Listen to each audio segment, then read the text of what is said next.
Hey there, Chelsea with Core Solutions Group here. We're helping law firms all over the United States increase profits and manage cash flow effectively. Today, I wanted to hop on here real quick and have a discussion about accounts receivable. That is collecting the money that you charge your clients for the work that you do. So often, in many cases, more often than not, when we work with clients and ask them, how are your receivables? Are you collecting payments on time? Do you think there's a cash flow bottleneck there? And a lot of times they'll say no. But when we go and we actually look at this information, there are in reality things that they could be doing to get payments that they're actually not getting. And there's really easy things that you can do to put a system in place to make sure that you get paid on time and without complaining. So today I've got 4 steps for you on creating an effective accounts receivable process. All right, step number 1 is clear it up on the first date. There is nothing more frustrating than surprises when it comes to bills and invoicing. I mean, think about it. In your firm, when you get an invoice that you didn't know you were getting and somebody told you something and there's just a miscommunication, it is so frustrating. So clear it up on the first date.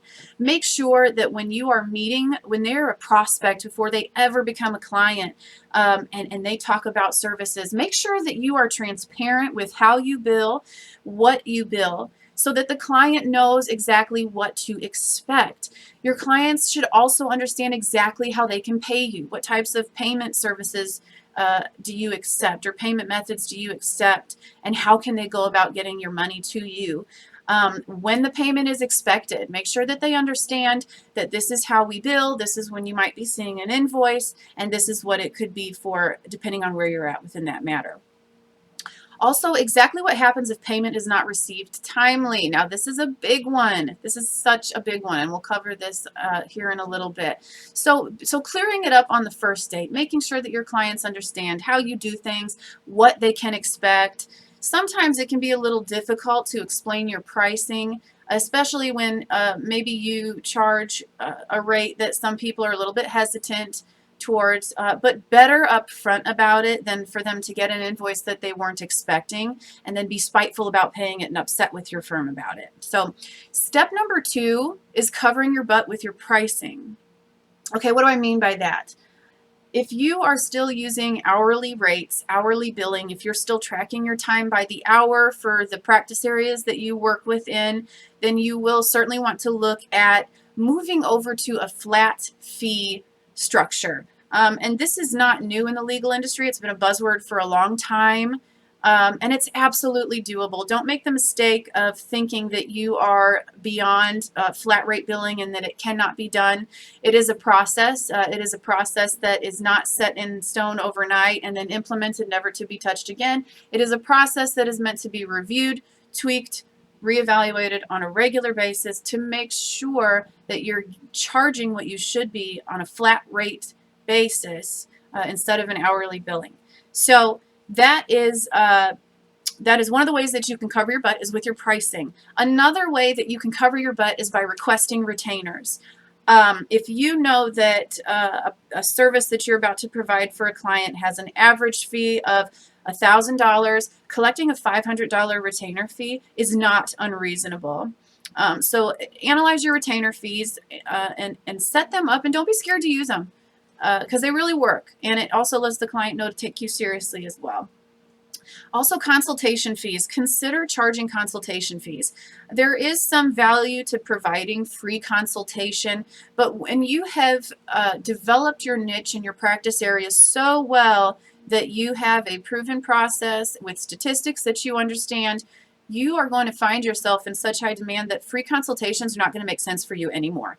And if you're doing your consultations right, your prospects should be leaving with valuable information so that even if they don't choose to work with your firm, they now know how to properly evaluate other firms as well. So part of your consultation should be education on what that client should be looking at, their possible options. And so even if you do charge a fee, it's worth it to them because they have now learned how to make a better decision when it comes to choosing legal counsel.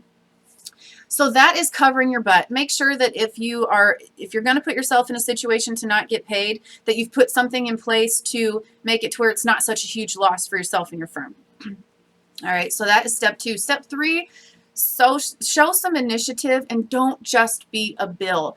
There are multiple studies that have been done soliciting feedback from people who have received legal services and what they didn't like the most. And one thing that pops up in the top 3 almost every time is communication.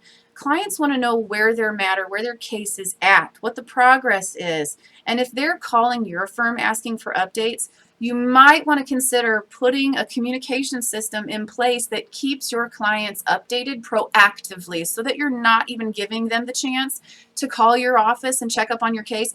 Even if it's a once a week or every other week call that just says, hey, Joanne, just wanted to let you know that we haven't seen any progress on your case in the past couple weeks. This is why. We're staying on top of it, and as soon as something breaks, we will be the first to let you know. But just wanted to reach out and give you that peace of mind that we are all over it. It's really simple. It's really easy. And if the clients are going to make the call to your office anyway, why not be the first to do it? Okay, so show some initiative and don't just be a bill. Clients are going to be a lot more happy to pay a bill when they have been updated on the case and they haven't had to call and get upset and ask what's going on with the case, what's the next steps. When you are proactive and you are leading your client through this legal process, even if the updates aren't substantial, they're hearing from you, they are just so much more willing and happy to pay you for the services that you have delivered. All right, so that's step 3. Step 4 is an important one. Step 4 is take yourself seriously.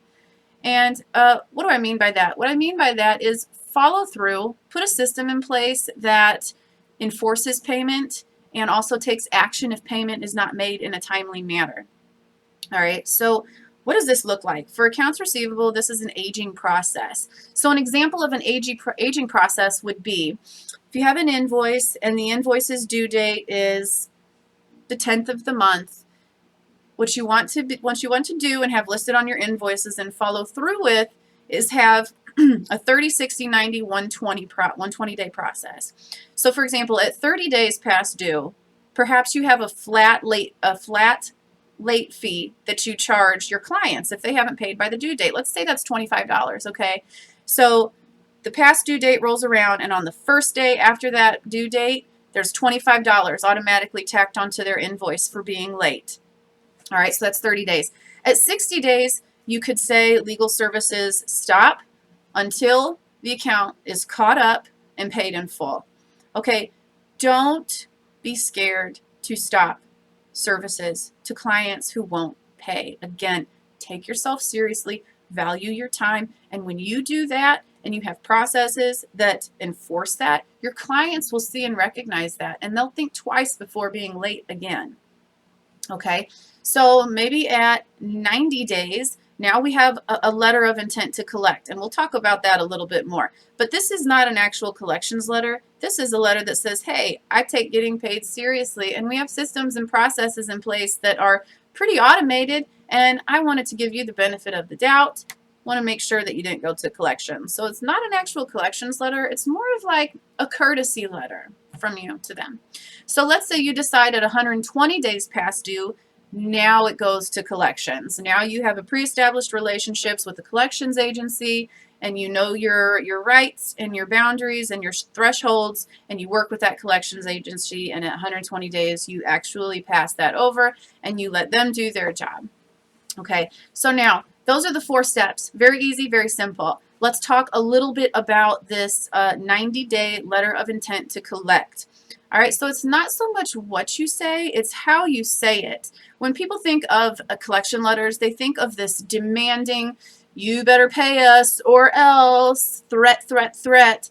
But what this is this is actually a courtesy from your firm to your client, not accusing them even of purposefully not paying their invoice, all right? So I have an example script that we have actually used with clients that tends to work really well. And so here's how it goes.